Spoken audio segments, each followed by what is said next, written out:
നാലാമത്തെ മാസം റൂഹൂദ് ഗർഭാശയത്തിൽ കുഞ്ഞ് വളരാൻ തുടങ്ങിയാൽ ഭാര്യ ഭർത്താക്കന്മാർ എന്ത് ചെയ്യണമെന്നറിയോ?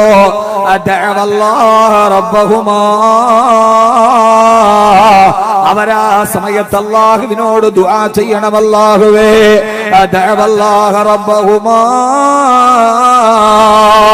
നാലാം മാസത്തിൽ ഉമ്മാന്റെ ഉദരാശയത്തിന്റെ ഉള്ളിൽ കുഞ്ഞിന് റൂഹൂദിയിട്ട് അനക്കം തുടങ്ങിക്കഴിഞ്ഞാൽ പിന്നീട് തുടങ്ങേണ്ട ദുആയാണ്. ഞാൻ ഓരോ ഘട്ടങ്ങളായി പറഞ്ഞു തരികയാ. പിന്നീട് നിരന്തരമായി ദുആ, നിസ്കാരത്തിന് ശേഷവും ദുആ, ഉംറക്ക് പോയാലും ദുആ, സദഖ ചെയ്യുമ്പോഴും ദുആ, വാളിന്റെ മജ്ലിസിലും ദുആ. എന്താ ദുആ എന്നറിയോ? റബ്ബേ ലഇൻ അതൈതനാ സാലിഹാ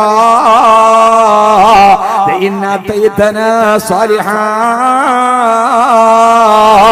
പടച്ചവനെ, ഞാൻ പ്രതീക്ഷയോടെ എന്റെ ജീവിതത്തിൽ പ്രതീക്ഷയോടെ വളർത്തുന്ന എന്റെ ഈ പൊന്നുമോനും മാടെ ഗർഭാശയത്തിൽ വളരുകയാണ്. അല്ലാഹുവേ, മരണം വരെ എന്റെ ഈ പൊന്നുമോനെ ഇവനെ ഒരു സാലിഹാക്കി തന്നാൽ, എനിക്ക് ഏറ്റവും സച്ചരിതനായ മകനായി തന്നാൽ, മരണം വരെ എന്റെ കണ്ണിന് കുളിർമയേകുന്ന, എന്റെ മനസ്സിന് പ്രതീക്ഷ നൽകുന്ന, എന്റെ ജീവിതത്തിന് കൂട്ടാവുന്ന ഒരു സാലിഹാക്കി തന്നാൽ ലനകൂനന്ന മിനശ്ശാകിരീൻ. ഞങ്ങൾ നിന്നോട് നന്ദിയുള്ളവരാണ് റബ്ബേ.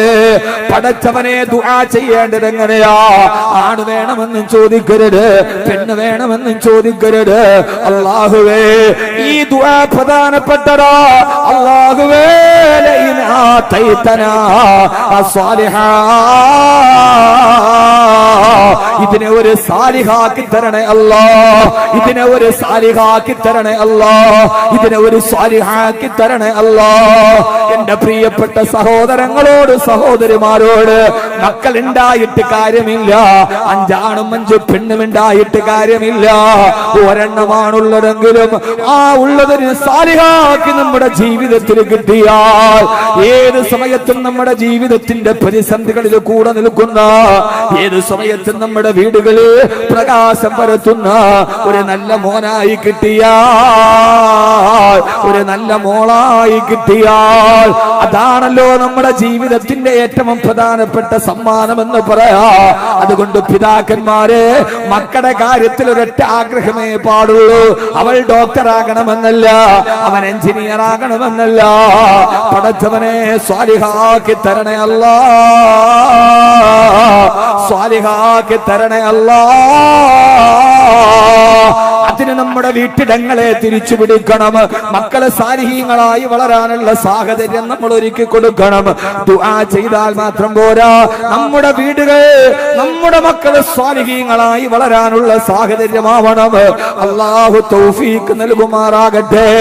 ഓരോ മാതാപിതാക്കളും അത് ശ്രദ്ധിക്കണം. അല്ലാഹു നമുക്ക് തൗഫീഖ് നൽകുമാറാകട്ടെ.